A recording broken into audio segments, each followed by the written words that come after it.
해볼게요. 네. 안녕하세요. 인사드리겠습니다. 저는 온첼 아카데미 원장 김지철입니다.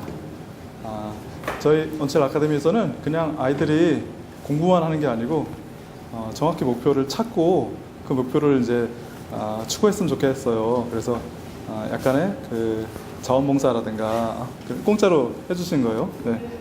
그런 개념으로 이렇게 외부에 어떤 전공을 전문 마스터하신 분들을 모셔서 그 전공 분야에 대해서 소개를 하는 시간을 가져요. 이게 꿈이 아직 아닐 수도 있고 아직 찾고 있는 사람들이 더 많아요. 지금 이게 꿈이 될 수도 있고, 만약에 전자공학 분야를 가고 싶다, 이 길이 흥미가 생기고 재미있다 이러면은 이 1대1 강의로만, 그러니까 한 번의 강의로만 끝나는 게 아니고 직접 연락처가 서로 주고받게 됩니다. 그래서 어떻게 가면 되는지에 대해서는 직접적인 멘토링이 원하면 신청하면 해드립니다. 그것까지 다 섭외가 된 분만 여기 모시고 있고요. 네. 물론 다 무료예요, 당연히. 저는 전공 선택을 좀 잘못했다는 방황을 했어요. 그래서 전공과 맞지 않게 다른 일을 찾았는데 그 기간 동안 많은 방황의 기간이 있었어요. 근데 그게 나중에 알고 보니까 저뿐만 아니라 한국 대학생의 75%가 자기 전공에 대해서 한 번씩 후회해봤다고 하더라고요. 이게 한국 사회에서는 대학 위주이기 때문에 그런 문제가 생기는 것 같아요. 그게 사실 얼마나 한 개인으로 보면 인생의 몇 년을, 그리고 사회적으로도 얼마나 그게 낭비인가요, 그죠? 그래서 제 학생들만큼은 방황하지 않고 원하는 걸 정말 찾아보고, 그리고 또 중요한 건 내가 원하던 과지만 정말로 그 공부가 나한테 맞는가까지, 내가 이 공부를 열심히 잘 할 수 있는가까지 생각을 해서 그 전공을 선택하셨으면 좋겠어요. 네. 자, 전자공의 전문가세요. 고대에 전기전자전파 공학부를 나오셨고, 거기에 석사 박사로 전기전자공학과를 졸업하셨어요. 그리고 LG에서 선임 팀장으로 이제 연구를 하고 계시는 분이에요. 자, LG전자의 김진영 박사님 모시겠습니다. 박수로 맞아주세요.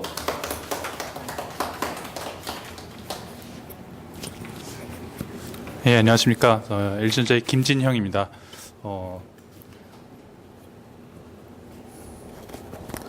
앞서 그 원장님께서 이렇게 마스터다라고 소개를 해주셨는데, 사실 마스터까지는 아니고 이제 학위를 받고 회사에서 근무한 지 한 5년, 6년 정도 남짓된, 어떻게 보면 평범한, 여러분보다 조금 더 앞서서 전자공학이라는 전공을 선택해서 앞선 길을 걸어간 평범한 사람이라고 할 수 있습니다.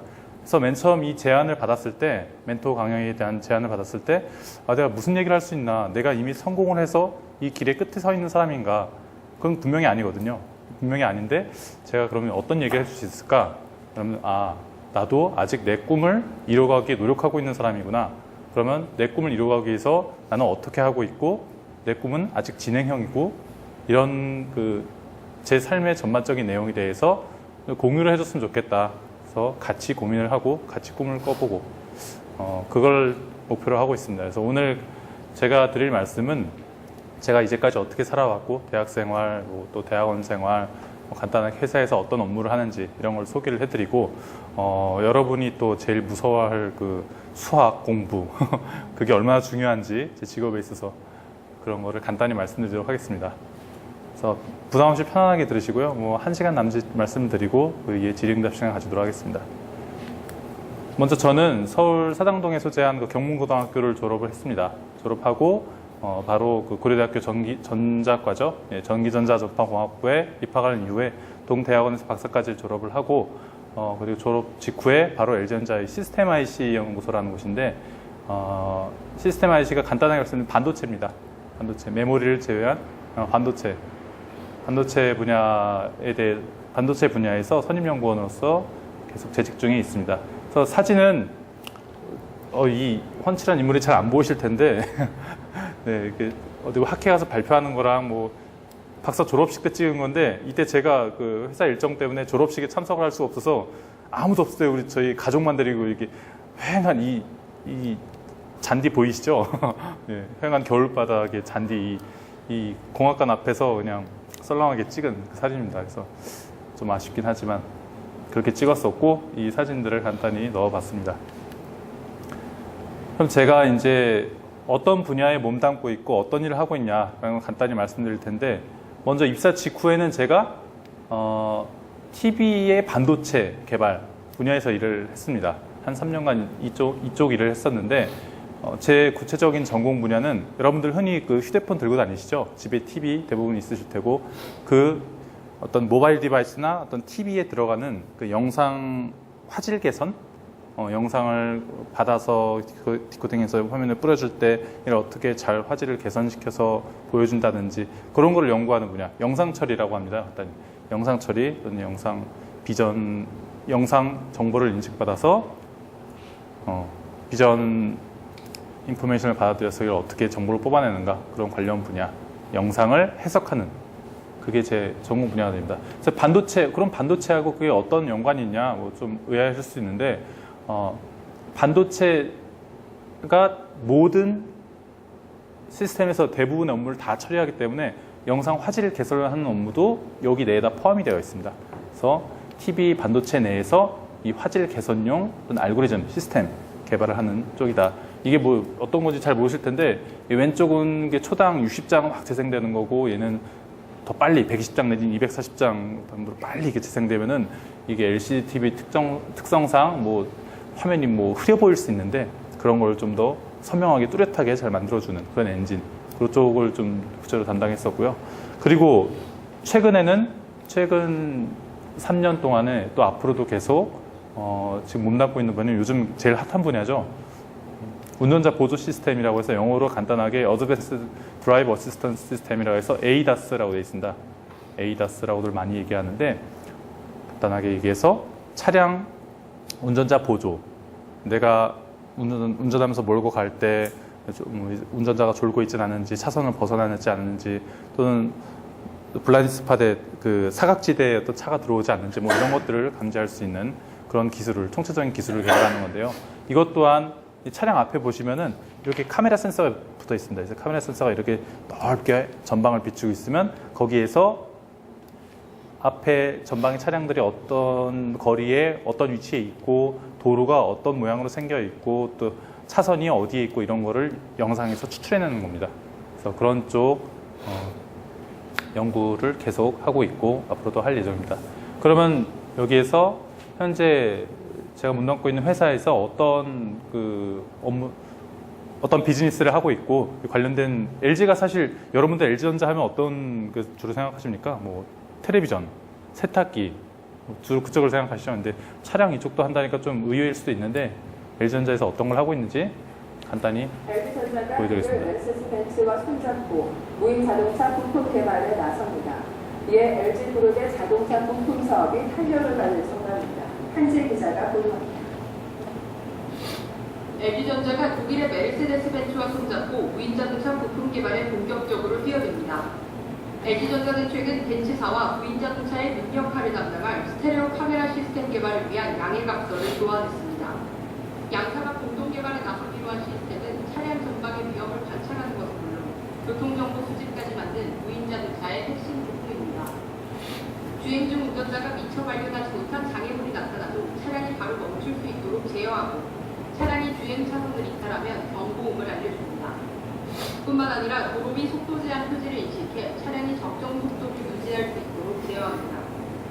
인식부터 제어까지 걸리는 시간은 불과 0.1초 남짓. 이 시스템은 향후 벤츠의 무인 자동차에 탑재될 예정입니다. 벤츠가 무인차 분야에서 앞서가는 만큼 LG전자는 이번 공동 개발 경험을 발판 삼아 첨단 자동차 부품 시장을 공략한다는 전략입니다. LG전자는 이외에도 오디오 비디오 내비게이션 공조 시스템 등 무인차에 탑재될 부품 거래선 확보에 주력하고 있습니다. 무인 자동차 부품 사업을 차세대 먹거리로 보고 국내 기업 중 가장 적극적인 행보를 이어가고 있는 것입니다. 지난달 실행된 LG그룹의 2015년 정기 임원 인사에서 부사장으로 승진한 9명 중 3명이 자동차 부품 관련 사업 임원이었습니다. 실제로 미국 시장조사업체 룩스리서치는 오는 2030년까지 전 세계에서 무인 자동차가 1억 2천만 대가 판매되고 시장 규모는 870억 달러, 한화로는 약 95조 원에 달할 것으로 전망했습니다. 시장 선점을 위해 구글은 일본 도요타와 협력해 최근 가속 페달까지 있는 시제품을 가장 먼저 공개했고 현대차는 현대모비스와 함께 무인차 개발을 진행 중입니다. 자동차가 소프트웨어 기술이 집약된 스마트카로 진화하면서 IT 기업들이 자동차 전장 분야로 속속 뛰어들고 있습니다. 완성차 업체에 이어 전자업체들 간의 무인 자동차 주도권 경쟁이 시작됐습니다. 서울경제TV 한지입니다. 예, 보셨다시피 이제 벤츠사와 손잡고 하고 있고, 벤츠사보다 더 크게 하고 있는 게 뭐 GM이라든지 뭐 기타 포드라든지 자동차 여러 OEM이라고 하는데요. 그런 분야와 같이 손잡고 이렇게 하고 있습니다. 그래서 마지막으로 그럼 ADAS가 어떤 거냐, 자동차가 들릴 때 어떤 시나리오로 운전자에게 도움을 줄 수 있는 것이냐, 이거를 간단히 좀 동영상 하나로, 이건 자사의 동영상 만들어진 건 여기 외부 공개 금지용으로 돼 있어서 할 수 없이 제가 인터넷 찾아서 일본의 모 자동차 회사에서 만든 동영상을 간단히 보여드리겠습니다. 이걸로 보여드리고 좀 일반적인 얘기로 넘어가겠습니다.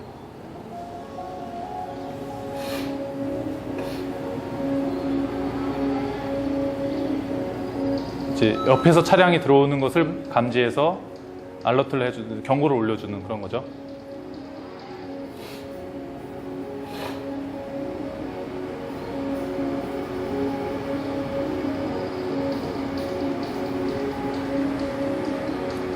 그리고 이제 도심 주행 시에 전방을 감지해서 자동으로 브레이크를 잡아주는 시스템. 다 현재 자사가 개발 중인 시스템들과 다 연결되어 있습니다.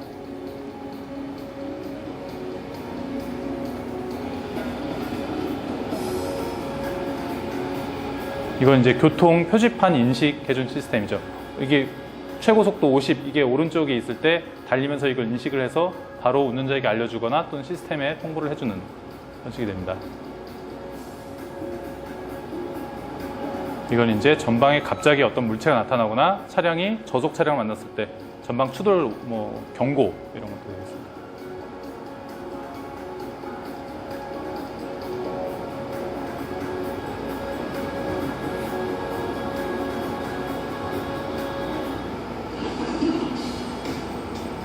얘는 이제 운전자가 의도치 않게 다른 곳을 본다든지 존다든지 해서 차선을 이탈했을 때 그 경고를 해주는 거. 요즘 판매된 차량이 대부분 많이 탑재되어 있는 것들이죠.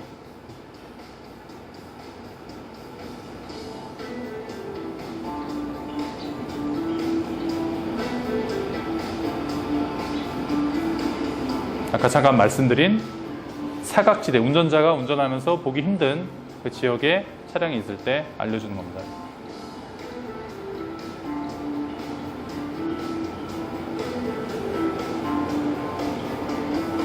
이제 여기까지만 보도록 하겠습니다.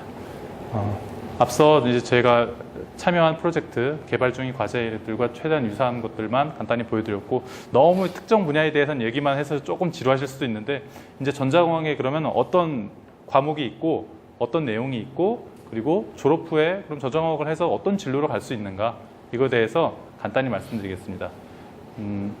각 대학들마다 이런 관련 자료를 잘 이제 학과 홈페이지에, 전자공학과 홈페이지나 이런 곳에 많이 게시를 해놓는 편이에요. 그래서 저도 국내 몇 개 대학의 홈페이지를 돌아다니면서 이 자료를 좀 수집을 했는데요. 먼저 전자공학은 여기 IT 쪽, 나노 테크놀로지, 바이오 테크놀로지 다 총체적으로 전자공학에서 커버한다 이렇게 돼 있는데, 일정 부분 다 서로 연관이 돼 있고요. 그리고 전자공학을 크게 전통적으로 반도체 또는 통신, 그리고 멀티미디어, 제가 하고 있는 영상 처리 관련된 분야, 그리고 컴퓨터 시스템 아키텍처나 소프트웨어나 이런 것들, 그리고 여러분들 미래에 더 좋아하시게 될 로봇이나 항공우주, 또 자동차 이런 분야들이 크게 나뉘게 됩니다. 그래서 어느 한 분야가 특정하게 딱 두드러진다기보다 다 연결돼 있어요, 사실. 저는 여기와 다 연결된 채로 일을 하고 있죠. 그래서 이런 분야로 크게 전공을 나눌 수가 있겠고, 졸업 후에는 그럼 어떤 진로를 갈 수 있냐? 전자공학만 하면 회사에 가서 그냥 개발자로 살거나 아니면 그냥 대기업에 취업하는 것만이 최종 목표가 되거나 최종 루트가 되는 것이 아니라, 그런 게 아니라 정말 다양하게 길이 있을 수 있습니다. 국가에서도 수많은 또 국책연구기관이 있죠. 정부 출연 연구소라고도 하는데, 이 국책연구기관에서 전자통신연구원, 에트리 이런 데도 있고, 국방과학을 연구하는 국방과학연구소. 대학원 때는 이쪽 부분들이랑 많이 같이 협업을 했었는데, 요즘 군수산업 분야도 많이 전자장비의 중요성이 높아져서 전자공학에서 이쪽으로 진출하는 경우도 상당히 많습니다. 그리고 전자부품 연구소라든지 말 그대로 전자 부품을 연구하는 그런 국책 연구기관이 되겠죠. 그리고 민간 연구기관이라고 해서 각 어떤 대기업들이나 어떤 큰 회사들마다 자체 연구소, 기술원이라는 이름으로 연구기관을 가지고 있습니다. 그런 쪽으로 진출할 수도 있고요. 일반적으로 전자산업체라고 되어 있는데 이건 그 기타 이외의 다른 대부분의 전자제품을 생산하는 모든 업체들, 당연히 그런 데 가실 수가 있겠고요. 그리고 어떤 깊은 전공의 길로 가고 싶지 않고 난 약간 이 전자공학을 응용한 다른 분야로 가고 싶다. 그럼 얼마든지 있습니다. 뭐 국가기관 중에 뭐 변리사 같은 걸 준비해서 이 전자공학이나 이공학 관련 분야 특허를 다루는 어떤 변리사라든지 기술고시를 통해서 기술 공무원이 될 수도 있고요. 그리고 아니면은 나는 뭐 제2의 스티브 잡스가 되고 싶다. 뭐 또 다른 창업을 해서 나만의 꿈을 이루고 싶다. 창업에서 벤처를 할 수도 있습니다. 요즘 여러 그 창업이나 그 벤처를 지원해주는 기관, 뭐 캐피탈 이런 데도 상당히 많이 있는 걸로 알고 있습니다. 그래서 이런 쪽으로 도전적으로 나가시는 분들도 있고요. 그리고 뭐 대학원 진학을 해서 해외 유학을 가서 또 대학원 진학 이후에 뭐 학교 교수의 길을 갈 수도 있는 거고요. 다양한 길이 있을 수 있으니까 그럼 너무 넓지 않냐? 이 중에서 어떤 걸 하고 싶냐? 이거에 대해서는 대학을 들어가서 전자공학을 전공하고 있는 순간에도 몰라요. 내가 졸업을 하는 순간에도 내가 졸업을 하고 대학원에 가는 순간에도 몰라요. 대학원 졸업할 때도 어쩌면 고민을 하고 있을지도 모릅니다. 그렇지만 그렇다도 늦는 게 아니니까 그 순간순간 매 순간에 항상 본인에게 최선의 선택을 하게 되면 그게 결국 내 살아온 족적이 내 정답이 되지 않을까 이렇게 생각을 하고 있습니다. 그래서 이런 전자공학에서도 다양한 갈래길이 있을 수 있다 보여드렸고요. 그러면은 좀 잘 안 보이실 텐데 전자공학과에 들어가면은 어떤 과목을 공부하느냐 이렇게 일단은 많다라는 걸 보여드리기 위해 잠깐 넣은 거고요. 이거 설명해 드리지는 않을 겁니다. 대략적으로 말씀드리면 대부분 2학년 때부터 이제 전공 필수가 아니고 교양 필수라고 하죠. 뭐 필수 과목을 먼저 공부를 해서 전공을 공부하기 위한 기초를 먼저 가져오는 거죠. 여러분들 사랑하시는 수학 이거 또 배웁니다. 대학교 1학년 때도 배우는데 이때 또 공업수학이라고 공학서적인 또 많이 배워요. 그리고 여긴 또 확률 이론이라는 걸 배우게 되는데 대부분의 그 자연현상에서 일어나는 모든 내용들을 다 확률적으로 모델링을 할 수가 있어요. 대부분. 그래서 이 확률이란 게 정말 중요해요. 또 제 전공 분야다 보니까 정말 중요해요. 저한테는 정말 중요했어요. 그래서 확률 또는 랜덤 프로세서라는 이런 과목을 통해서 크게 4개 분야, 아까 보여드렸던 뭐 반도체 또는 통신 쪽, 또 멀티미디어 또는 이 제어 이런 한 4가지 정도 분야로 각각 다 갈라지게 됩니다. 그래서 여러 가지가 있게 되는데 3학년 때부터 이제 본격적으로 어려운 뭐 회로에 대해서 전자공학과니까 당연히 회로에 대해서 배우겠죠. 회로 같은 것도 배우고 반도체가 어떻게 만들어지는지 반도체가 어떤 식으로 뭐 회로가 만들어지고 그 실리콘을 어떻게 깎아내고 뭐 이런 것도 배우는 학문이 있고 또는 뭐 우리 핸드폰에 다 들어가는 안테나 같은 거 설계할 때 다 초고주파 이론이 쓰입니다. 그래서 초고주파 같은 걸 하기 위해서 그 전에 전자장, 뭐 통신 시스템 이런 다 배우게 되고요.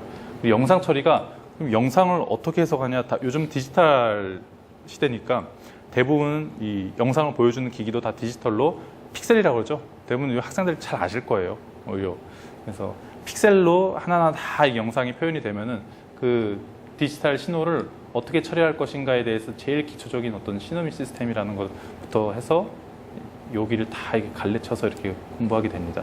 그리고 뭐 전기 분야에서 공부하는 전기기기, 전력공학 이런 것도 있을 수 있습니다. 그래서 많다라는 걸 간단히 말씀드렸습니다. 그러면은 이게 지금 약간 도표가 좀 안 보이긴 하는데요. 시간표가 보이니까 간단히 말씀드리겠습니다. 그럼 저는 중고등학교 시절에 어떻게 공부하고 어떻게 살았냐? 넌 그럼 대체 어떻게 공부했냐? 뭐 좀 궁금하실 수도 있을 것 같아서 간단히 넣어봤는데 일단 저는 충분히 잤어요. 사당 오락 이런 거 몰랐습니다. 사당 오락이란 말 뭐 우리 부모님은 아실 텐데 이게 뭐죠? 아시는 학생분들 계시죠? 4시간 자면 붙고 5시간 자면 떨어진다. 너무 이런 말로 이 학생들에게 엄청난 입시 스트레스를 줬었죠. 근데 그거 제가 봤을 때는 그렇게 4시간 자도 낮에 나머지 3시간 다 채우게 됩니다. 졸거나 엎드려 자거나 집중도 떨어지고 잠은 충분히 11시부터 한 6시 반 넘어까지 이게 충분히 잤어요. 아침 급하게 한 10분을 먹고 뛰어갔죠.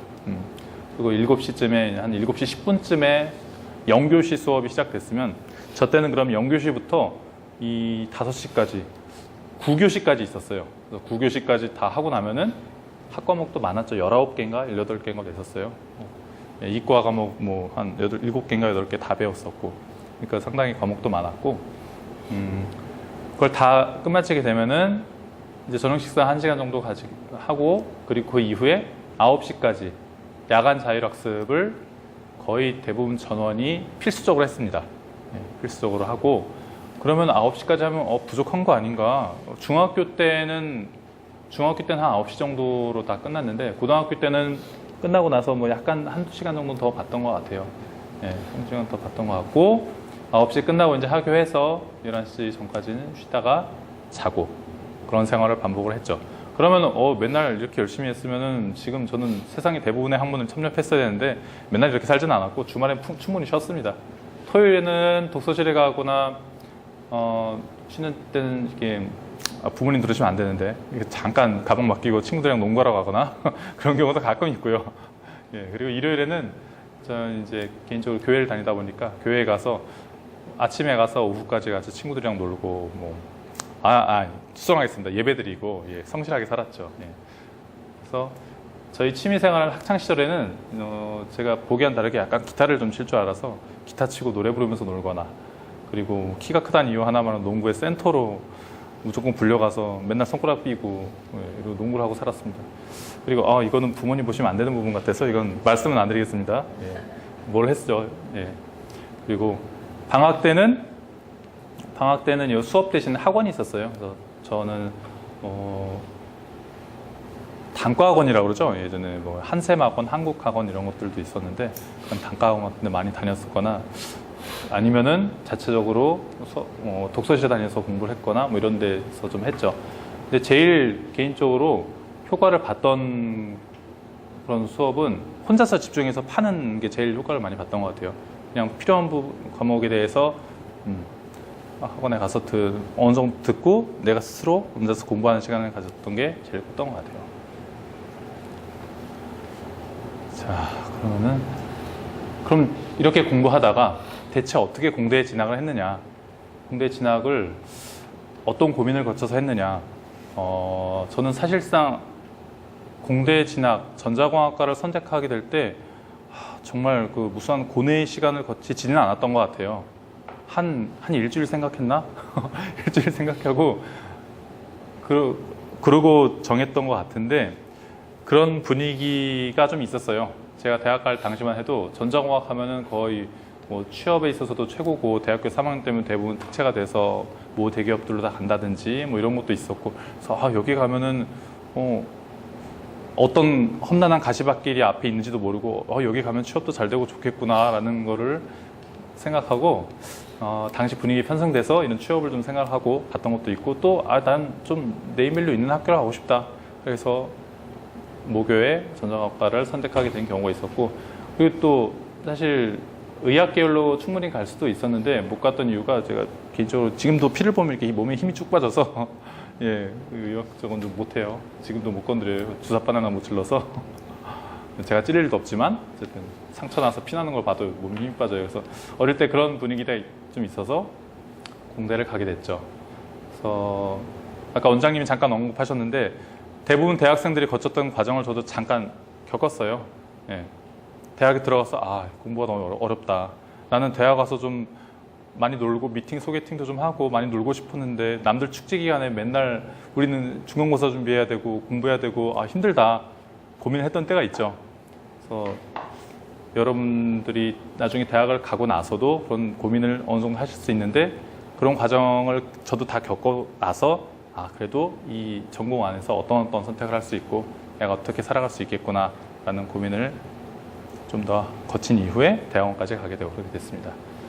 그럼 공대는 이렇게 진학하게 됐는데, 그럼 과 내에서 어떻게 살았냐, 공대 생활은 대체 어땠냐, 간단히 말씀드리면은, 저는 우선 들어가서 대학교 2년 때 바로 학회라는 걸 들어갔어요. 대부분 대학생들이 이제 처음에 들어가서 제일 쉽게 접하는 우가 술 먹고 노는 동아리? 대부분 그런 데가 많죠. 그런 데 들어가서 좀 시간을 많이 허비하는 경우가 많았어요. 시간을 허비하는 경우가 좀 많았는데 저는 그런 게 좀 싫더라고요. 그래서 맨 처음에 들어가서 내가 전공 공부를 하는데 좀 도움이 될 수 있는 그런 사람들과 같이 어울리면서 공부도 하고 같이 여가 생활도 즐길 수 있는 그런 데를 찾아보자 해서 마침 과 내에 그런 학회가 있더라고요. 그래서 이게 뭔지 잘 모르실 텐데 아는 분 계신가요 혹시? 잘 모르실 텐데 이런 그 일정 사이즈의 어떤 미로를 두고 이 안에서 자동으로 가운데 있는 목표점을 찾아가는 마이크로 마우스라고 불리는 그 자작 로봇들입니다. 그래서 EU 모터에 스템 모터 두고 여기 어떤 801, 8비트 내지는 16비트, 8비트죠 대부분. 그 CPU, MCU 같은 거 탑재해가지고 여기다 내가 직접 프로그래밍해서 일일이 납땜질하고 그런 걸 만드는 그런 동아리에 들어갔어요. 그래서 마이크로 마우스라는 걸 만들어서 직접 굴려보고 하면 또 나름 재밌고 해서 공부도 많이 도움이 되고 해서 이런 걸 했었고요. 그리고 그 이외에 이제 수많은 과제와 수많은 시험도 중간고사, 기말고사만 감사하겠는데 뭐 1차 쪽지, 2차 쪽지, 3차 쪽지 뭐 한 2주에 한 번씩 시험 교수님들마다 다 스타일이 다르셔가지고 어떤 과목은 뭐 딱 기말 보고 과제 중간에 한 번 하고 이런 경우도 있고 그런 과목을 한 학기에 한 4개에서 6개 사이 이렇게 들었으니까 각종 과제와 시험에 치여 살았죠. 예. 그래서 지금도 제가 즐겨보는 모 사이트의 이제 만화 중에 하나인데 공대생을 소재로 한 만화입니다. 그래서 과제가 어려서 정말 자퇴할 뻔한 친구들도 많이 있었어요. 예. 그럼 과제도 충분히 어려운데 이 과제를 하나하나씩 할 때마다 마치 내가 게임에서 이제 미션 하나씩 클리어할 때처럼 나름 배우는 것도 많고 재미도 있었고 그랬죠. 그래서 그리고 또 공대 들어가게 되면 전자공학과다 하면 대부분 집안의 어르신들이나 문과 계열의 친구들이 하면 너 전자공학과라고? 아 그래? 그럼 나 컴퓨터 좀 고쳐줘. 나 이번에 컴퓨터 살렸는데 뭐 좀 해줘. 그래서 외국에서는 이런 티셔츠 이게 보이실라 모르겠는데 네 컴퓨터 안 고쳐줌 이란 뜻입니다. 그래서 우스갯소리로 이런 티셔츠까지 나올 정도로 공대생에 대한 어떤 선입견, 공대 생활 이런 거에 대해서 널리 퍼진 정보가 있죠. 또 그렇다고 아무리 바빠도 제가 연애를 못한 건 아니고요. 예, 여자친구 잘 만나서 지금 제 애들 엄마를 이때 만나서 잘 연애하고 살았고요. 뭐 중간중간 남는 시간에는 또 아르바이트를 통해서 또 용돈도 벌고 그렇게 생활해 왔습니다. 그래서 어떻게 보면 상당히 평범하게 무난하게 생활을 했던 거고요. 과제를 하면서 시험을 치면서 학점에 신경 쓰고 그런 평범한 대학생활을 해왔습니다. 그럼 대학원에 갔을 때는 어떻게 달라졌냐? 대학원 또 똑같아요. 과제 시험 더 많습니다. 그리고 이번엔 전공하는 분야를 선택했으니까 영상 처리라는 하는 분야를 선택했으니까 거기에 과제는 좀 적어지고 뭐 깊이만 좀 깊어지고 그런 게 아니 똑같이 많았어요. 이 대학원 가니까 이제 교수님들이 얘네들은 더 잘하겠지. 그러니까 더 어려운 걸 줘요. 더 과목도 더 어려워지고. 그래서 또 무한반복이 되었다. 좀 자꾸 암울한 얘기를 드린 것 같아 죄송하지만 충분히 공부할 건 너무나 많습니다. 자, 그렇게 되고 그리고 대학원은 또 기본적으로 주어지는 수업, 따라가야 할 커리큘럼만 있는 것이 아니라 이 어떤 기업이나 또 정부 기관과 같이 연구 프로젝트를 수행을 해요.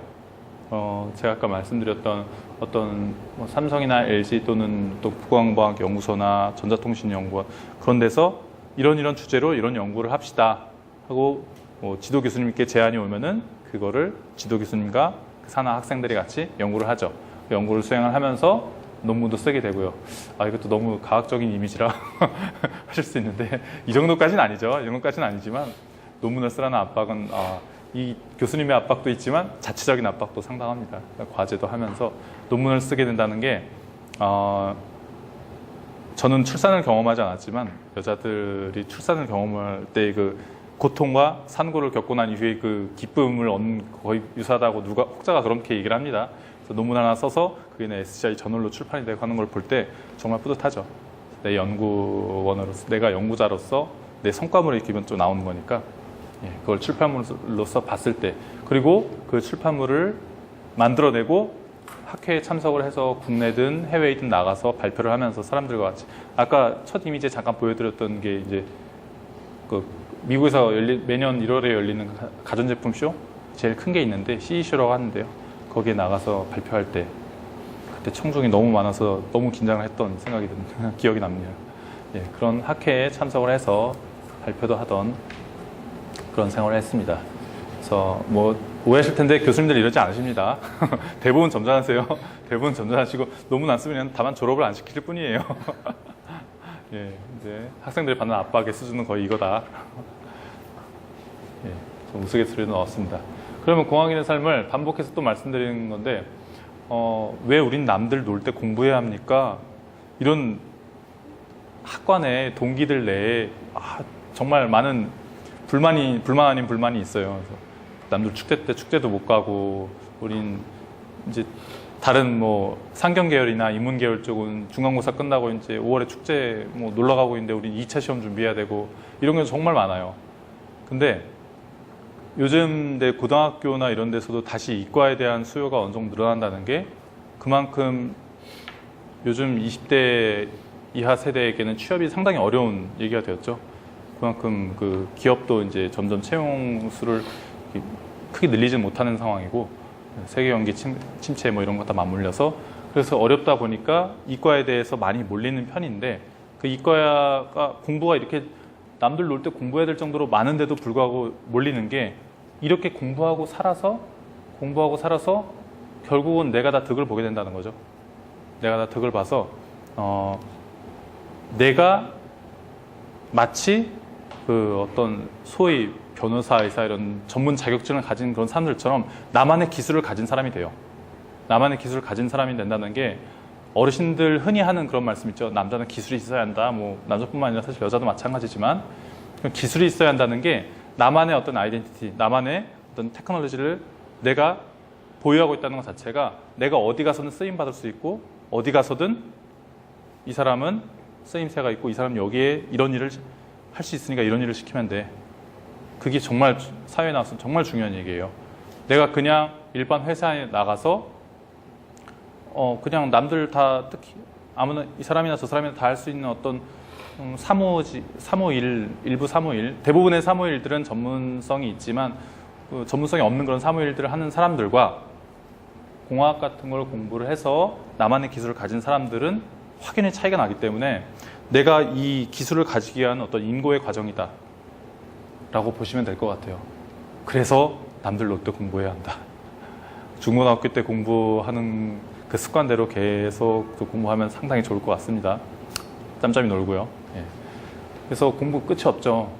또 공부가 끝이 없다는 뜻은 공부가 많아서 끝이 없다는 것도 있지만 공부가 특히 많은 것보단 전적은 또 트렌드가 계속 변합니다. 이 세부 전공 분야 내에서도 새로운 기술이 한 해 한 해가 달라요. 그래서 한 2년 전에 발표된 어떤 신기술이 모태가 되어서 또 요즘은 이게 아주 이슈가 되고 있다. 이쪽 분야를 공부해야 한다. 이런 게 정말 많아요. 그래가지고 계속 어디 인터넷 사이트, 요즘 인터넷으로 대부분 다 온라인 자료가 올라가니까 그 자료 같은 거 계속 보면서 공부하고 사람들과 같이 스터디도 하고 이런 거 많이 해야 돼요. 그래서 꾸준히 공부를 해야 한다. 그리고 이렇게 공부를 하고 나면은 아까 말씀드린 괜히 그냥 없는 사람의 괜한 자신감 이게 아니라 진짜로 자부심을 가지게 돼요. 내가 정말 이 기술을 알고 있고 내가 이 기술을 남들 위해서 사용할 수 있고 내가 이 기술을 가지고 컴퓨터에서 요즘 뭐 프로그래밍 같은 걸 하신 학생분도 가끔 계실 거예요. 프로그래밍 같은 걸 통해서 프로그램 짜서 뭐를 만들어낼 수 있고 근데 그 프로그래밍이라는 게 목적이 있어야 되죠. 어떤 학문이나 어떤 이론 같은 걸 기반으로 해서 특정 동작을 하는 어떤 프로그램을 만들어내게 되죠. 그럼 그 프로그램을 통해서 내가 상업적인 어떤 프로덕트를 만들어낼 수도 있는 거고 그런 결과물을 만들어낼 때 정말 자부심을 느끼게 돼요. 그래서 많은 사람들이 공학을 하는 사람들이 특히 막 밤새고 일하고 그러면서도 이게 버틸 수 있다? 즐거워하는 이유가 이 자부심에 있는 겁니다. 그래서 대부분 공학이 상상하면 현실이 된다라는 이런 어떤 말도 나올 정도로 공학을 통해서 우리가 알고 있던 이론이 제품으로 나오게 됩니다. 그러면은 몇 번 말씀드린 공학인이 되려면 뭘 잘해야 합니까? 또 뭐를 잘하도록 노력해야 됩니까? 했는데 죄송하지만 수학이 맞습니다. 예. 이거 수학이 맞아요. 수학은 정말 만학의 공학에서의 정말 근본이 되고 대부분 한 30, 40대 이상 분들 우리 학부모님들도 그러시겠지만 학교 졸업하고 난 순간 수학은 아무데나 안 쓰요. 수학 뭐 어느 정도만 해. 그럴 수 있는데 공학은 쓰여요. 저 아직도 미적분학 해야 되고 뭐 편미분 통해서 뭐 값이 어떻게 수렴하는지 이런 거 다 맨날 해요. 그런 거 해야 되니까 수학은 열심히 해놔라. 정말 중요하다 하는 거. 그래서 나중에 수학부심이라고 하죠. 수학을 잘할 수 있는 그 경지에 이르게 되면 자부심도 가질 수 있을 정도로. 그래서 중학교 수학에서 그러면은 수학이 고등학교 수학에 나오는 그 정도 수준보다도 안 될 때가 있어요. 이 정도 한 중학교 수학 이론 정도의 수준만 쓰고 살 때도 있어요. 실제 이론을 풀어낼 때 논문 같은데 막 거창하게 잔뜩 써 있지만 그 안에 어떤 수학적인 개념은 중학교 수학 수준밖에 안 되는 그런 경우가 간혹 있어요. 그래서 중학교 수학도 상당히 중요하다. 이때부터 기초가 제대로 안 쌓여지면은 고등학교 수학 충분히 고등학교에서도 따라가기 힘들고 고등학교에서 따라가기 힘들게 되면은 대학교 수학에서부터 많이 어려움을 겪게 된다. 그래서 지금부터 너무 스트레스 받지 말고 다만 차근차근 다 원리를 이해하도록 노력을 해라. 그리고 영어도 영어 국어 쓰고 보니까 국영수네요. 예, 국영수인데 이제 얘가 주로가 되겠고 영어는 그냥 그 기술 자료가 대부분 다 전자학원 영어로 돼 있으니까 영어를 뭐 읽고 독해 가능한 정도. 그리고 간혹 뭐 해외 회사들이랑 뭐 컨퍼런스 같은 거 한다든지 학회 같은 참석해서 영어로 어느 정도 말을 할 수 있어야 되니까 영어 중고등학교, 대학원 뭐 또는 대학까지만 이렇게 공부를 하게 되면은 영어를 어느 정도 계속 공부를 하게 되니까 그 정도 수준이면 충분히 하실 수 있을 겁니다. 다만 공부의 끈은 놓지 말아라. 네, 영어도 어느 정도 계속해라. 국어는 안 쓰려다가 써놨는데 그리고 이런 수학을 잘하고 영어를 잘하고 해서 훌륭한 기술인이 될 수도 있겠지만 제일 그래도 사람들과 같이 일을 할 때 제일 중요한 거는 소통입니다. 소통. 의사소통 능력, 논리적으로 내 논리를 펴가고 같이 일을 할 때 문제를 풀어낼 때 논리적으로 어떤 문제가 어떻게 있으니 이걸 나는 어떤 접근 방법으로 풀어내겠다. 이거를 할 줄 아는 게 사실 다 국어, 국문학 이런 쪽에 기본 소양에서 나오더라고요. 경험해보니까. 인문학이라는 게 국어라는 게 인문학이 적을 거겠나요? 아무튼 얘도 상당히 중요하다. 그 정도 말씀드리려고 해놓은 겁니다. 너무 스트레스 받지 마시고 얘만 기억해 주세요. 그래서 제가 드리고 싶은 말씀은 공학을 공부하면서 어떤 마음가짐을 하면 좋겠냐. 난 내가 공부를 해서 미래를 개척해낸다. 앞으로의 미래를 내 손으로 만들 수 있다. 그 기술의 중심에 설 수 있다. 그 내용, 그거를 염두에 두시라 말씀드리고 싶습니다. 그래서 미래를 개척한다라는 큰 꿈을 가지고 정말로 이건 이렇게 만들어 보면 좋겠는데 정말 사소한 거라도 좋아요. 상상을 멈추지 말아라.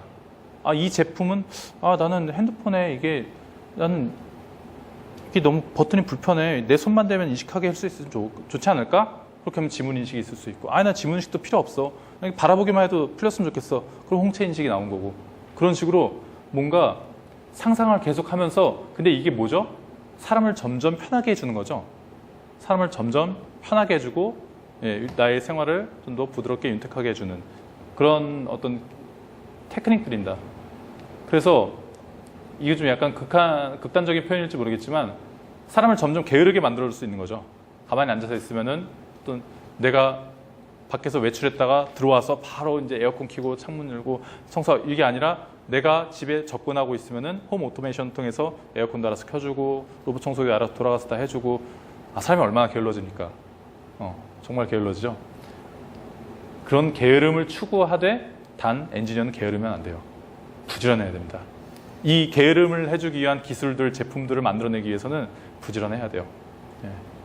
부지런해야 되니까 게으름을 추구하되 게으르지 마라. 다소 파라독스가 있는 말이지만 이렇게 써봤습니다. 그리고 또 하나는 여러분들이 어떤 걸 봤을 때 이 제품은 어떻게 만들었을까? 이건 어떻게 나왔을까? 원리를 그냥 되니까 되겠지 뭐. 저건 뭐 누가 잘 만들었으니까 쓰면 되겠지 이러지 마시고 원리를 궁금해해라 라는 걸 좀 말씀드리고 싶어요. 이 원리를 궁금해하는 게 전 천성이 안 그래요. 전 주어지면 그냥 써요. 아니에요. 원리를 궁금해하고 계속 이건 어떻게 될까라는 건 훈련을 통해서 가능합니다.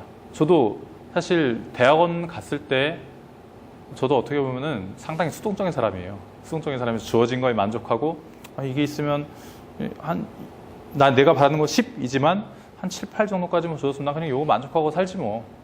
그렇게 되게 수동적이고 뭐 그냥 도시락 반찬 마음에 안 들지만 급식 반찬 마음에 안 들지만 그냥 먹고 말지. 근데 그러고 살았는데 대학원 가서 지도 교수님께 많이 훈련받은 부분과 또 사회 나가서 많이 훈련받은 부분이 저도 이제 많은 사람들과 코웍을 하잖아요.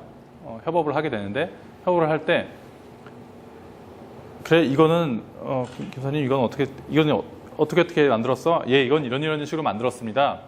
그래? 그러면 이거 기본 원리가 이거 어떻게 되는 거지? 그때 말문이 막힐 때가 많이 있었어요. 그래서 이걸 내가 근본적으로 구현을 해내고 만들어낼 때 기본적인 원리를 궁금해하지 않으면은 그러면 이거는 내가 그냥 겉핥기만 하고 말겠구나. 내가 계속 기본적으로 원리에 대해서 궁금해하고 그래서 점점 더 원리를 궁금해하다가 학문까지 접근하게 되는 거죠. 그 원리를 대부분의 자연상은 사실 그 물리학도 엄청나게 발전을 해가지고 자연상 대부분이 다 이렇게 공학이나 수학으로 모델링을 해서 설명이 됩니다.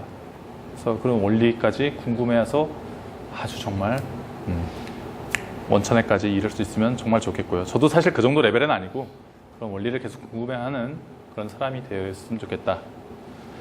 그래서 인문학과 공학에 대해서 보통 대비되는 개념으로 사람들이 많이 생각하실 경우가 많아요. 이렇게 대비되는 개념인 줄 아는데 사실 학문의 뿌리는 같다고 볼 수 있습니다. 인문학을 통해서 내가 다양한 분야에 대해서 논리적인 접근을 통해 철학과 문학과 이런 걸 다 해석해내고 하듯이 그 기본 소양이 바탕이 돼서 공학으로 연결될 때가 정말 많아요. 이게 이해가 될지 모르겠지만 스티브 잡스도 원래 엔지니어가 아니죠. 디자이너죠. 이분도. 디자이너였고 사람에게 정말 궁극적으로 좋은 디자인이 뭐냐? 그럼 디자인적인 소양이나 미적 감각이나 이런 것들 예술 분야에 대한 탁월한 안목 그런 게 좋은 제품, 사람에게 사용성이 좋은 제품까지 연결된 케이스예요. 물론 그것 때문에 개발자들과 엄청나게 싸우되셨죠. 이분도 이렇게 만들어내야 이건 불가능한 스펙입니다. 이거 어떻게 만들어요? 그래서 그래 그럼 나가 이런 식으로 많이 힘들었죠. 그래서 인문학은 결국 공학에서 창의적인 새로운 연구와 새로운 제품을 만들어낼 때의 기본이 될 수 있다. 정말 중요한 내용이다 하겠고요. 그리고 기본적으로 저는 계속 전자공학, 무슨 공학을 말씀드렸죠. 공학이랑 과학이랑 차이가 뭐냐? 아십니까 혹시? 과학과 공학의 차이? 글자.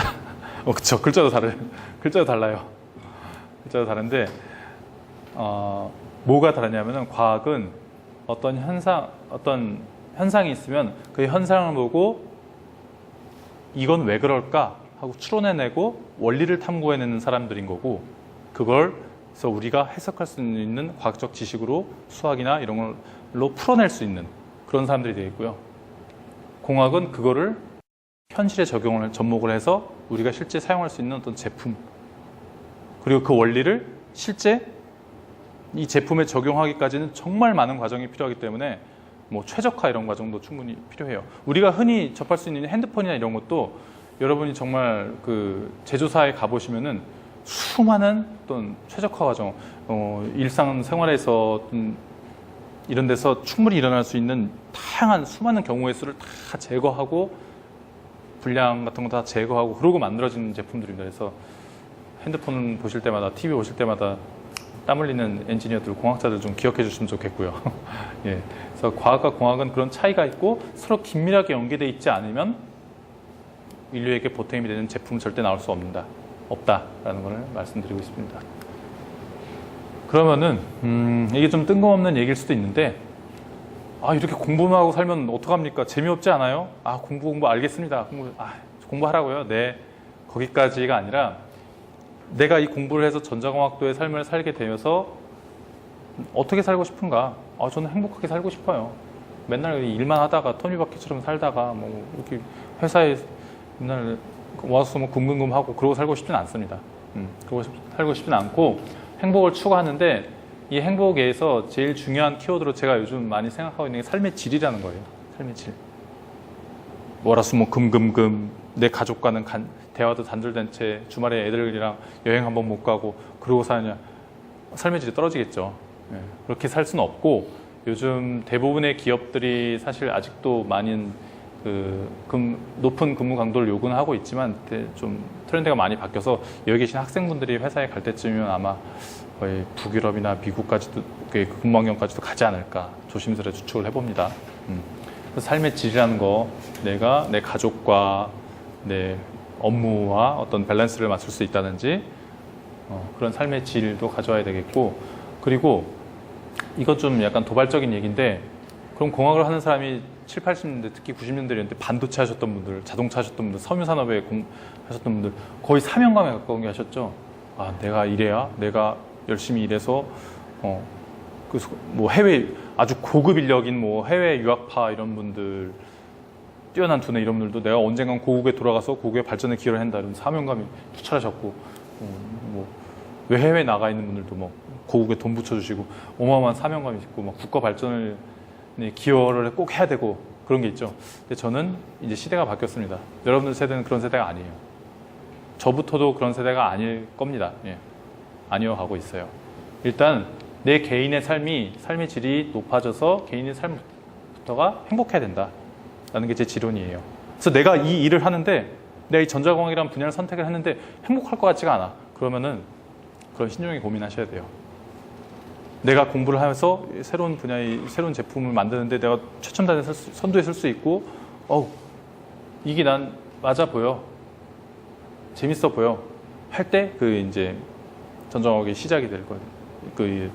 입문이 될 수 있는 겁니다. 너무 큰 부담감 드리고 싶진 않은데 어쨌든 그런 거에서 큰 의미를 찾을 수 있으면은 궁극적인 행복을 전자공학 안에서 찾을 수 있다 말씀드리고 그리고 공부는 그럼 공부를 중고등학교 6년 대학원은 한 10년 넘게 회사에서도 계속 공부해야 되고 하니까 아주 익숙하니까 정말 편안하겠네요. 이제 그냥 앉아서나 공부할 수 있겠네요. 아니요. 공부 괴로워요. 앉아서 책 읽고 그러는데 저도 놀고 싶고 무한도전 하면 막 보고 싶고 막 그래요. 저도 놀고 싶고 그러는데 그 괴로운 과정을 평생 안고 갈 수밖에 없다. 평생 안고 가야 한다. 예, 그게 숙제입니다. 그래서 공부를 약간 읽는 과정은 읽고 기술을 습득하고 이런 과정이 어려울지언정 계속 내 시간을 투자를 해야 돼요. 열정을 가지고 계속 엉덩이 묻히고 앉아서 봐야 되고 딴 거 산만하게 보지 말고 이것만 잠깐이라도 시간 투자해서 하루에서는 30분 정도라도 투자해서 잠깐 보고 이렇게 하는 게 여러분들에게 큰 도움이 될 겁니다. 그래서 공부는 괴롭지만 괴롭다는 걸 당연하게 받아들이면 된다. 어느 정도 받아들여라. 그러면은 이 괴로운 공부 계속 하다 보면 지치죠? 그러면 평생을 관통하는 취미쯤을 하나 가져보시라.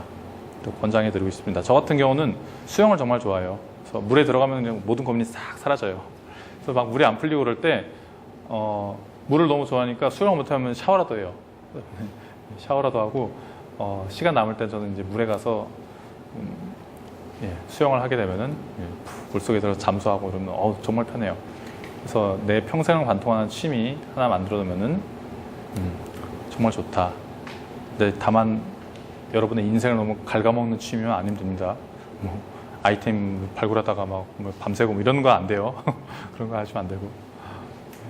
그래서 기본적으로 여러분들이 행복하실 수 있도록 이 분야를 선택을 해서 여러분의 삶의 질이 더 좋아졌으면 좋겠다.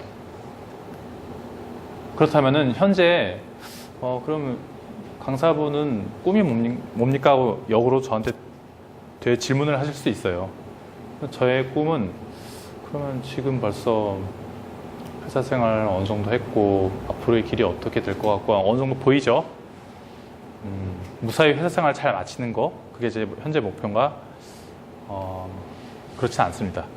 회사 생활은 내가 끝을 보고 이 정년 퇴임할 때까지 열심히 잘해야지 그렇게 끝만 보고 바라가서는 잘 맞힐 수도 없어요. 앞으로 어떻게 될지 몰라요, 사실. 어떻게 될지 모르는 거고, 그 안에서 계속 내가 의미 있는 일을 찾아서 하는 것. 회사들도 정말 뭐 전 세계 다양한 수많은 회사들이 있을 수 있으니까 이 안에서 내가 진짜 의미 있다고 생각하는 일을 찾아서 계속 일을 하는 게 이것보다 더 우선된다고 생각합니다. 그래서 의미 있는 일을 계속 찾아서 하게 되고 해야 하고, 그리고 계속 연구를 또 할 수 있어야 한다. 연구라는 게 뭐 대단한 거창한 거 아니어도 돼요. 막 우리 뭐 영화 같은데 보면 대단하게 뭐 갑자기 로봇을 만들어내고 그런 수준의 학자는, 제가 100% 말씀드릴 수 있는 거는 영화나 매스미디어에 나오는 그 천재적인 과학자는 아무도 없습니다. 아인슈타인도 못 그랬어요. 네? 그런 사람은 아무도 없어요. 다 충분한 그만한 수많은 연구기관을 거친 이후에 나온 것들입니다. 그래서 그렇게 좋은 연구 결과를 낼 수 있고 하려면은 계속 내 분야에 대해서 조금씩은 공부해야 된다. 하루에 조금이라도 투자해서 연구를 한다. 저도 현재 계속 연구를 할 수 있는 게 제일 큰 꿈이죠. 그렇다면은 제 꿈을 또 말씀드리고 싶은 게, 장기적인 나의 꿈은 어떤 것이냐. 저는 지금 무인자동차 분야를 하게 되니까 내가 만든 무인자동차를 내 가족과 함께 안전하게 타고 다니고 싶은 게 제일 현재 꿈이에요.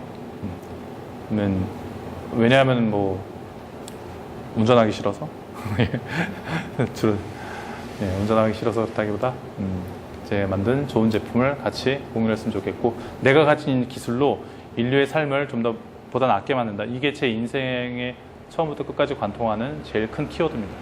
문장입니다. 내가 가진 기술로 인류의 삶을 낫게 만들고 싶다. 그리고 멈추지 않고 계속 도전했으면 좋겠고, 오늘이 좀 이 얘기에 좀 시초가 될 수 있는데, 내 삶을 보고 내 족적을 좀 따라가고 싶다고 느끼게 해주고 싶다.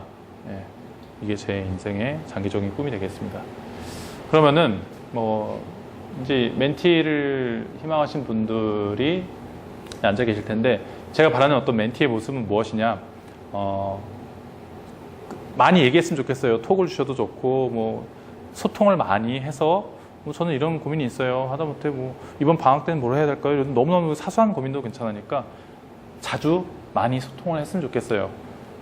저는 교사가 아니거든요. 여러분들을 판단하거나 여러분에게 점수 주는 사람이 절대 아닙니다.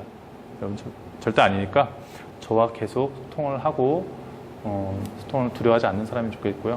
그리고 좀 잘 들어주거나 인내심이 좀 있는 그런 사람이면 좋겠어요.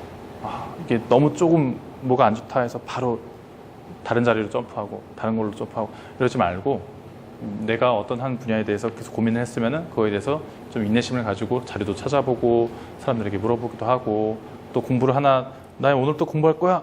3시간 있다가 물 마셔야지 나와가지고 아무것도 못하고 그러지 마시고, 좀 인내심을 가지고 다른 사람들의, 특히 이제 학생분들은 이제 인생에 있어서 많은 공부 이외에도 여러분들 그 물밑에 인생이 정말 이게 수많은 결정을 해야 되는 그 시기가 계속 물밑으로 흘러가고 있어요.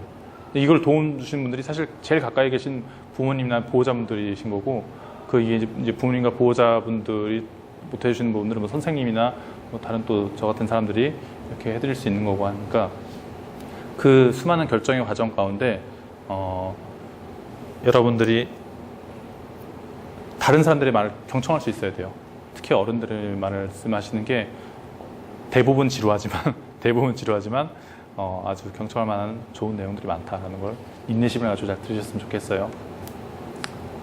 그리고 주체적인 사람이면 좋겠다. 이건 저 우스갯소리를 썼는데, 중고등학생들이 등굣길에 우산을 가지고 나간 이유가 뭘까요? 인터넷에 이런 유머가 떠돌던데, 이게 뭘까요? 우산을 가지고 밖에 나간 이유가 뭘 것 같으세요?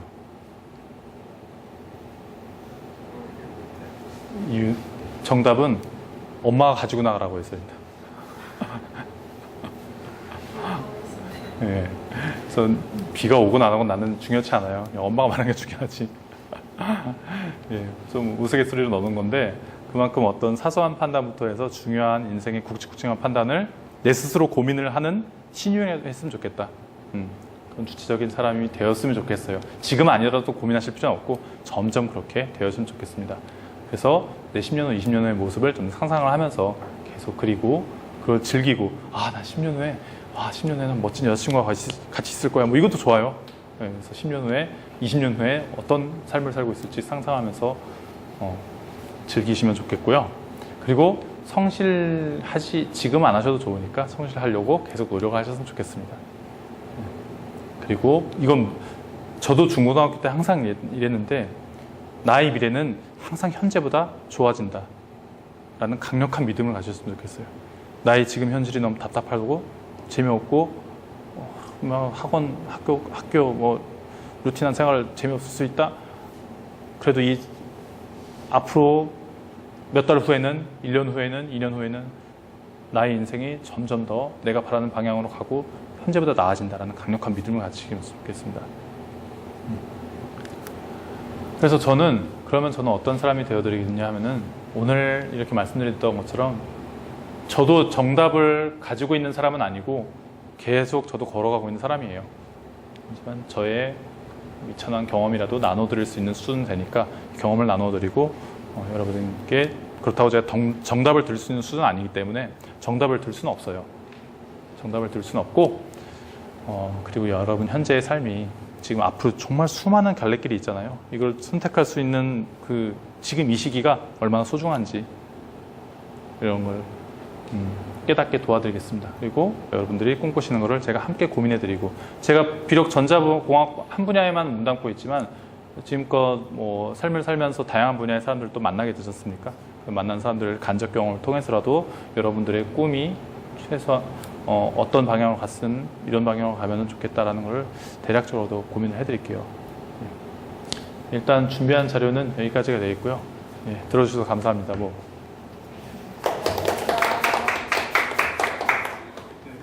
굉장히 겸손하게 표현을 해주셨어요. 너무 평범한 사람이고 지금도 아직 정답을 드리는 사람은 아니다. 굉장히 겸손하게 말씀해 주셨는데 그래도 굉장히 흉악한 지식과 전문 분야로서의 최고의 전문가로서의 길을 갖고 계신 모습이 그냥 강의 속에서 느껴졌던 것 같아요.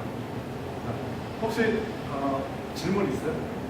이 전문 분야에 대해서 더 질문 아니면은 약간 개인적인 삶에 대해서도 질문하셔도 괜찮거든요. 궁금하신 게 있으시면 질문 있으시면 해주세요. 그럼 일단 네네 잠시만요. 오락 일주일에 몇 번 지냈어요? 오락이요. 네, 중요한 화두죠. 오락을 솔직히 20년이 넘었으니까 잘 정확한 기억은 안 나지만 그 당시에 최신 컴퓨터를 막 사왔을 때 한 최소 일주일에 2시간 이상 했던 것 같아요. 근데 그 게임에 흥미를 잃었을 때는 이제 안 했죠. 근데 저는 흥미를 좀 빨리 잃어가지고 한 2주 하니까 흥미 잃었나? 그랬어요. 끝판 깨니까 재미없더라고요. 끝판 깨니까 재미없고 오락이라는 게 어느 정도 하다가 이렇게 빠져들면은 내가 뭐 하고 있지라는 생각이 저는 좀 많이 들었어요. 그래가지고 좀 끝판 깰 때까지만 딱 했다? 그 정도만 말씀드리고 싶네요. 일주일에 그래도 진짜로 생각해보니까 많이는 못했네요. 네, 많이 못하고 저는 오락보다 농구를 해가지고 농구하러 주로 나갔어요. 오락은 한 일주일에 2-3시간 정도 했던 것 같아요. 네, 중요한 질문 하셨네요. 학생의 현실적인 고민이 약간 느껴진 질문이었어요. 또 다른 질문 있어요? 네. 제일 좋았던 때가 언제예요? 제일 좋았던 때요? 내 인생의 황금기, 제일 즐거웠던 때 이런 때요? 제가 그 질문을 제 아내나 주위 사람들에게 어쩌다 보니까 좀 자주 받는 편이었어요. 자주 받는 편인데 단호하게 말씀드릴 수 있는 게 저는 지금이라고 말씀드리고 싶습니다. 지금.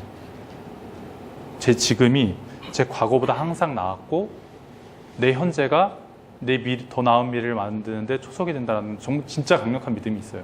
그리고 진짜 그렇게 흘러왔고요. 아니면 제가 제 과거의 기억을 그렇게 포장했는지 모르겠어요. 저 과거가 더 즐거웠던 때가 있었지만 중고등학교 때 공부하느라 힘들었던 기억도 있지만 충분히 아까 말씀드렸듯이 오락도 하고 농구도 하고 살고 맛있는 것도 먹으러 다니고 친구들이랑 그러고 다니면서 즐거웠던 기억도 있었지만 대학교 들어서 더 즐거웠어요. 대학교 들어와서 자유시간도 많고 내가 스스로 책임져서 할 수 있는 것도 많고 일단 성인이 되니까 운신의 폭도 훨씬 넓어지고 그래서 더 즐거워졌고 대학원 가니까 일단 내 지식의 폭이 넓어지니까 더 좋고 대학원 지나면서 이제 결혼하고 뭐 사랑하는 사람 생기고 애들 생기고 하니까 그것도 나름 힘들지만 즐겁고 정말로 매 순간순간이 현재가 과거보다 훨씬 즐거웠습니다. 그래서 지금도 감히 제가 이렇게 전문가라고 초대받아서 이렇게 여러분들 앞에 설 수 있는 이 순간도 정말 저한테 즐거워요. 그래서 좀 피상적인 얘기가 아니라 정말로 지금이 과거보다 훨씬 즐겁고 앞으로의 미래가 지금보다 훨씬 좋아질 거란 강력한 믿음이 있어요. 근데 여러분들도 똑같을 거예요.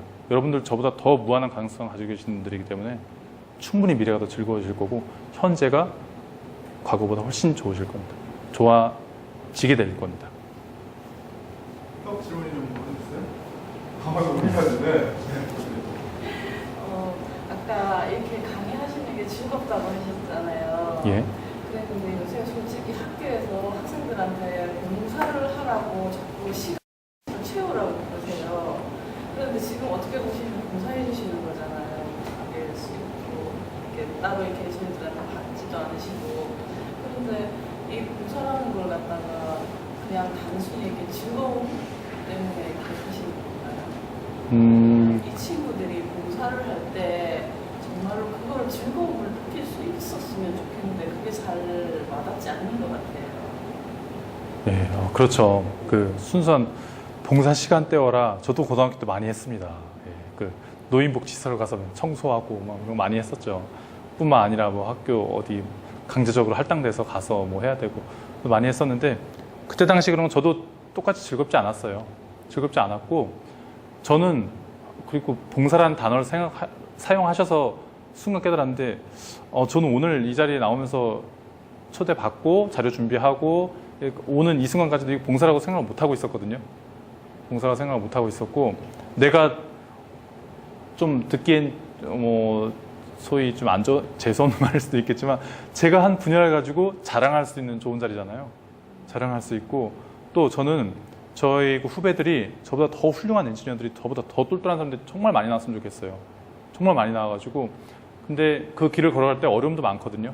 그래서 이런 걸 정말 충분히 공유해 줄 수 있는 자리가 어떻게 있을 수 있을까 했는데 정말 원장님께 감사드리는 게 이런 좋은 자리가 있다고 해서 어떻게 또 그러니까 연락이 닿아서 얘기가 닿아서 이렇게 오게 된 거고 전 이걸 봉사라고 생각하지 못했기 때문에 이게 즐겁게 할 수 있었어요. 다만 학생들이 지금 해야 되는 그 봉사들은 어느 정도 힘들고 그런 부분이 맞아요. 봉사에도 적성이 있는 것 같습니다. 저는. 방금 말씀하셨다시피 이걸 봉사라고 생각하지 않고 이렇게 기회를 나눈다고 생각하면 학생들이 조금 더 생각을 바꾸면 좀 가벼워질 수도 있겠다. 예, 그렇기도 하고 그런데 학생들도 뭐 10대 우리 청소년 친구들도 다 본인들의 생각이 있고 본인들의 취향이 있고 적성이 있고 그렇기 때문에 생각은 쉽게 바꿀 수 없다고 생각합니다. 저는. 그래서 학생들의 생각은 주입시켜줘야 된다. 더 좋은 게 있으면 내가 너희들 등 떠밀어서 가게 해준다라기보다 보여주는 걸로써 선구자의 역할, 부모와 선생님들의 역할이 어느 정도 한정된다고 생각해요. 그 길을 걸어가는 건 학생이거든요. 내가 내 발로, 내 판단으로, 내 힘으로 걸어가는 거기 때문에 이게 정말 즐거운 거야 말해도 본인이 즐겁지 않으면 즐겁지 않은 거예요. 그건. 즐겁지 않은 거니까 내가 어떤 봉사를 해서 더 즐거운 거 할 수 있을까? 학창 시절에 봉사활동은 어쩔 수 없습니다. 최악이 아닌 차악을 선택하세요. 덜 재미없는 걸 선택하세요. 어쩔 수 없어요. 저는 그나마 청소가 좀 재밌었기 때문에 딴 데 어디 뭐 그거보다 그냥 복지사 가서 청소한 거예요. 그냥. 예. 그래서 그렇게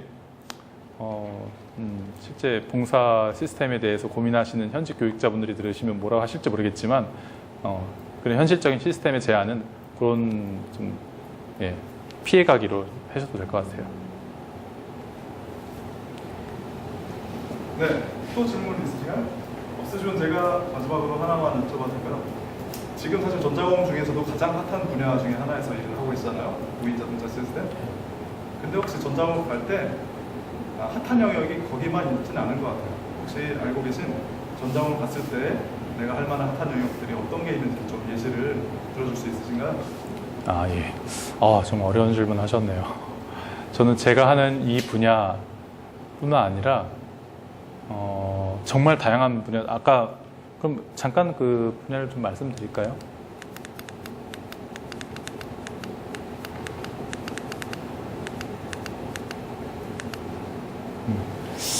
다양한 분야가 있을 수 있는데 앞으로 10년 후 같은 경우는 저는 이 자동차 분야를 하고 있지만 로봇 시대가 분명히 옵니다. 뭐 터미네이터, 뭐 아이로봇 이런 시대가 아니라 진짜로 로봇이 우리 일상생활에 많이 개입을 해서 자동화를 시켜주는 부분들이 정말 많을 거예요. 그래서 로봇 분야나 항공우주 분야 이런 데도 앞으로의 또 그 교통 분야도 점점 발달하게 될 거고 지상교통뿐만 아니라 항공교통도 정말 많이 발달할 거예요.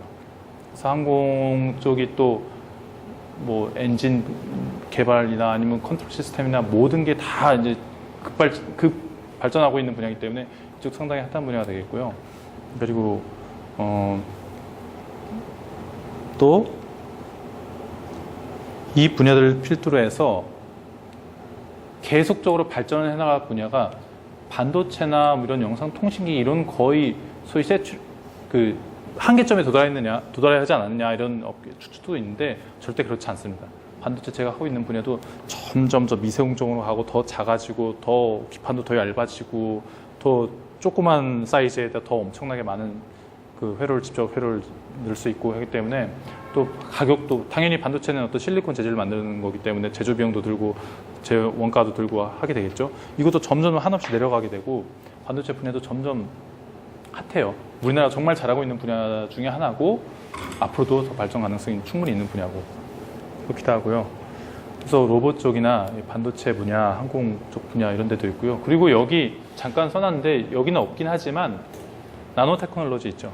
나노 디바이스들이라고 해서 뭐 우리 그 MEMS라고 이제 기계, 정밀기계, 미세 기계 같은 것도 있거든요. 그런 것들은 이제 사람 몸속에 들어오는 바이오 로봇 같은 거로도 연결이 되고 당연히 바이오 테크놀로지랑 연결이 되겠죠.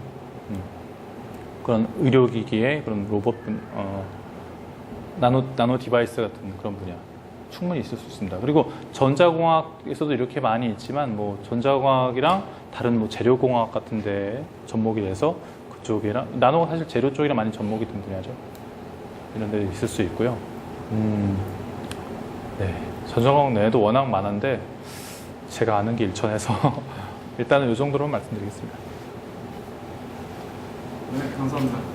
제가 미래 예측이라는 굉장히 어려운 질문을 사실 드린 건데 이걸 보니까 더 자세하게 조금 더 이해가 됩니다. 네, 그러면 마지막으로 박수 드리고 오늘 강의 여기까지 마치도록 하겠습니다. 네, 박수 한번 부탁드립니다. 네, 오늘 참석해주셔서 너무 감사해요. 실은 이런 모임을 점점 계속 키워가고 싶어요. 이게 아직 2회 첫째 카이스트 교수님께서 숙자 교수님이 많이 많으신 교수님이 오셔가지고 강의 해주셨어요. 2회에 크게 오픈해주셨고 앞으로도 한 달에 한 번 아니면은 2달에 한 번 정도라도 시험 기간을 피해서 이런 거를 계속 지속적으로 진행하고 있습니다. 내가 앞으로 어떤 꿈을 꾸게 될지 이미 그 꿈을 이룬 사람들에게 가서 물어보는 게 가장 확실할 거예요. 내가 이 길을 가는 게 맞는지, 뭘 준비해야 되는지 이런 것들이요. 여러분 인생에 앞으로 계속 지속적인 도움이 되었으면 좋겠습니다. 네, 여기까지 마치겠습니다. 감사합니다. 네.